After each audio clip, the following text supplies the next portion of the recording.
Weston, West Virginia, 2047 a.m. The building ahead stretches a quarter-mile in either direction. Gothic spires pierce the fog. This is Trans-Allegheny Lunatic Asylum.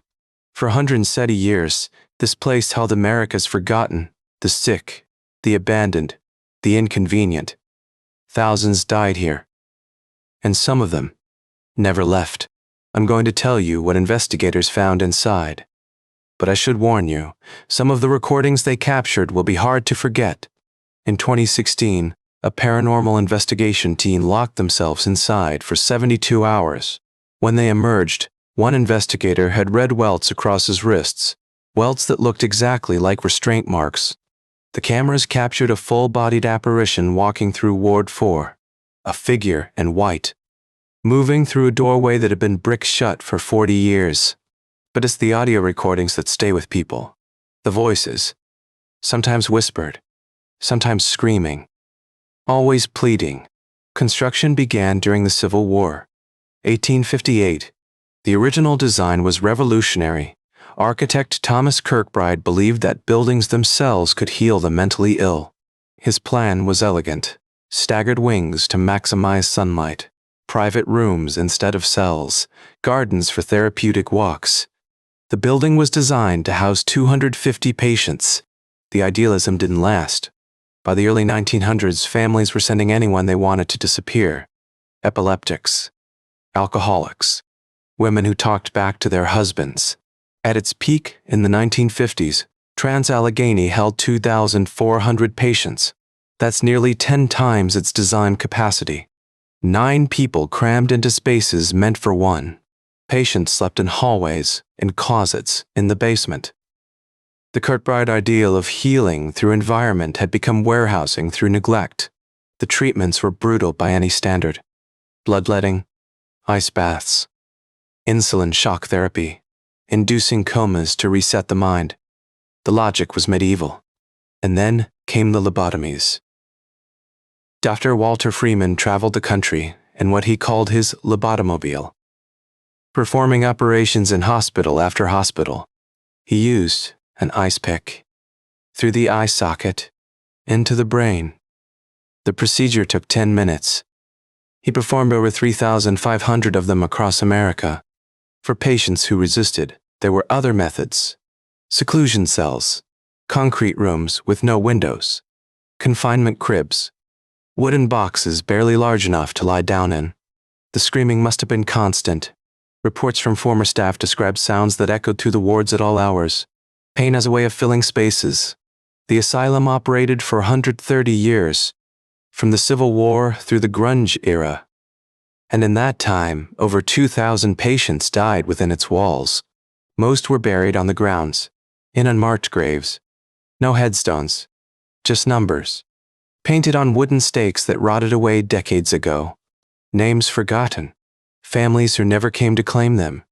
The hospital's records list causes of death that seem impossible today: melancholia, masturbation, religious excitement. Trans-Allegheny finally closed in 1994. The building sat empty for years. Then the investigators started arriving. In 2009, Ghost Adventures filmed their first ever live paranormal investigation here. 6 hours of continuous broadcast, millions of viewers watching in real time. What happened that night set a new standard for paranormal investigation. The evidence they captured would be analyzed for years. Some of it has never been explained. The EVPs, electronic voice phenomena, are what disturb people most. Voices captured on recording devices, sounds that weren't audible to human ears at the time. In one recording, a voice whispers something that sounds like "help me." In another, a woman's scream cuts through static, then abruptly stops. Skeptics have explanations. Old buildings settle. Wind moves through cracks. The human brain wants to find patterns, even in random noise. But some of the recordings are harder to dismiss. Full sentences, specific responses to questions, information that shouldn't be possible to know. During the 2016 Paranormal Lockdown investigation, the team documented what they called full-bodied apparitions, figures that appeared solid, then vanished. One investigator woke from sleep with those unexplained welts on his wrists, perfect marks. Like something had held him down while he slept. The marks faded within hours. They photographed them first. The images show parallel lines, exactly where leather restraints would have been cinched. Ward 3 is considered the most active area. This was where they kept the most disturbed patients, the ones who required constant supervision. Investigators have recorded footsteps in Ward 3 when no one else was present. Heavy, deliberate steps, like someone pacing. The sound of routine. Some visitors report physical sensations, a hand on the shoulder when no one is there, sudden temperature drops, the feeling of being watched, constantly, intensely watched. A journalist from the Washingtonian spent a full night inside. She wrote afterward, "I still can't explain what I saw." She never specified what it was. Maybe it doesn't matter what she saw. What matters is that something in that building changed her. Something she carried out with her. The question isn't really whether ghosts exist. The question is whether suffering that intense can leave a mark. Whether pain echoes. If you're drawn to places like this, consider what you're really looking for. Some people visit dark sites seeking thrills. Others are searching for something harder to name. Trans-Allegheny runs year-round paranormal tours. You can walk the halls yourself. See Ward 3. Sit in the dark and listen. Bring recording equipment if you want. Many visitors have. Some captured nothing. Others came back with files. They still listen till late at night, trying to understand. Here's something worth considering. If you visit, take time to learn the history first. These weren't ghosts before they were patients. They were people. Men and women committed for reasons we'd find absurd today. Buried in graves that disappeared. Remembered now only as voices on recordings. If we choose to believe those recordings are real, the asylum is now the second largest hand-cut masonry building in the world. Over 200,000 hand-carved stones fitted together. A monument to ambition that became a warehouse for suffering. The Kirkbride Plan, light and air and gardens. It was supposed to heal. Instead it became overcrowded, understaffed, forgotten. The architecture couldn't save anyone. Some paranormal researchers believe that trauma imprints itself on physical spaces. That intense emotion can become part of the walls. Part of the air. If that's true, Trans-Allegheny would be saturated. 130 years of treatment that we now call torture. Thousands of deaths.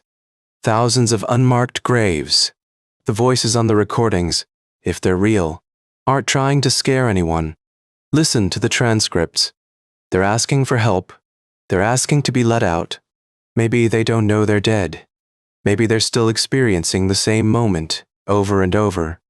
A loop of suffering without end. The investigators from Paranormal Lockdown spent 72 hours inside. 3 full days and nights. By the end, they were different. Something had shifted. It's easy to say they were primed to see things. Expected to find evidence. That's true. But some of what they documented, it's harder to wave away. The welts on the investigator's wrists faded within hours, but he photographed them first. The documentation exists. The questions remain. If stories like this stay with you, if you find yourself thinking about them at 3 a.m., consider subscribing. We explore places like Trans-Allegheny every week, and there are darker ones ahead. You might also explore the ethics of dark tourism. Sites of suffering as entertainment. It's complicated. The asylum needs tourist money for preservation. But preservation for what? The patients buried on those grounds have no one else to remember them. No markers, no names. Only voices on recordings, if you believe the recordings at all. That's the real haunting, not spectral figures or disembodied voices. The haunting is that these people existed, suffered, died, and we forgot them. Ward 3 still stands. The doors are still there. The observation windows. The restrained anchor points bolted into the walls. Everything they did to those patients. It happened in rooms you can walk into today. The architecture is evidence. The building is a document. And maybe that's what the investigators are really recording, not ghosts, but the echo of what happened. History speaking back. The voices plead for help. They describe their treatment. They say their names, names that match patient records from decades ago. Skeptics call it contamination. Believers call it proof. The truth is probably more complex than either position. We don't understand consciousness. We don't understand death. We certainly don't understand what happens to trauma. Trans-Allegheny is quiet now. Or it should be. The wards are empty. The patients are gone, either released when it closed or buried in unmarked graves. But the recordings keep coming. New investigation teams, new equipment, new voices captured in the dark, saying the same things they've always said. Help me. Let me out. Please. Whisper. Help me. This has been Night Shift Stories. Stay in the light. And if you hear knocking at 2047 a.m., maybe don't answer.